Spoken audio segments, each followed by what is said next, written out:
আজকে গোল্ডফিশেদের জন্য একটা ছোট্ট সুইমিং পুল বানালাম বন্ধুরা। বেলুন মলি ড্রামের জন্য নতুন প্লাস্টিক নিয়ে এসেছি। ড্রামটার কোণার দিকে ভেঙে গেছে।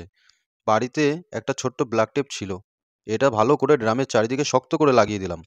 এটা একটু চওড়া হলে আরও ভালো হতো। যাই হোক, যা আছে তাই দিয়েই কাজ চালিয়ে নিলাম। এবার প্লাস্টিকটা ড্রামের মাপ মতো কেটে নিলাম। ভালোভাবে ড্রামের ভেতরে প্লাস্টিকটা সেট করে দিলাম।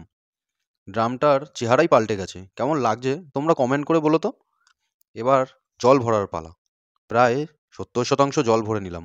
বাড়িতে কিছু নারকেল দড়ি ছিল, সেই দড়ি দিয়ে ভালো করে বাক্সটা বেঁধে দিলাম, যাতে জলের চাপে বাক্সটা আবার ভেঙে না যায়। তাই একটু এক্সট্রা প্রোটেকশন দিয়ে দিলাম। জল ভরতে ভরতে আমার মনে হলো আমাদের গোল্ডফিশদের এই ড্রামে রাখবো।